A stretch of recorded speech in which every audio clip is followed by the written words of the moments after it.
Back to my channel, and for today's video we are here. Ayan, dito kami sa lupa. Ito, nagbabakod kami ngayon. Ayan, oh. Meron niyang gate, Cacahuate plus Cyclone War. Ayan. So this one is located here at Mendez, Cavite, around 5 minutes from Tagaytay. Ayan yung ating lot. Ayan siya, oh. Ayan. So meron tayong bakod, naglagay tayo dyan ng gate. Ayan, steel matting yung gate. Tapos dito Cyclone War. Ayan, paikot yan dito. Ayan, ganyan. Ang paikot. Ayan siya. So, ayan, nag-ano rin tayo ng kakawate. Ayan.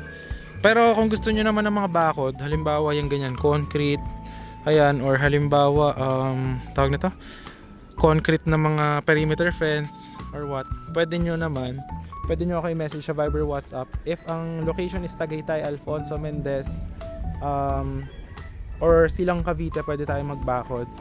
Or gawa ng mga house ko naman kailangan nyo.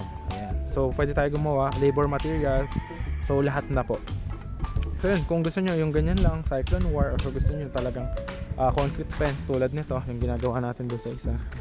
Yung mga ganyan, yung mga talagang hollow blocks. Tapos pwede natin lagyan ng half concrete, half steel matting. Ayan. Pwede nyo ako i-message sa Viber, WhatsApp. Ayan. So yun, anong palagay mo dito sa bakod na to? Ayan. 3 days natin pala to ginawa. Ayan. So 3 days. 3 days yung ginawa yung bakod na yan. Ano palagay mo dyan? Okay ba yan?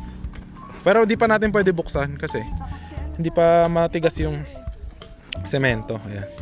Ayan. Pero yan, labor materials na yan, guys. Ayan. Pwede tayo magpagawa sa inyo ng ganito. Ayan, oh. Okay?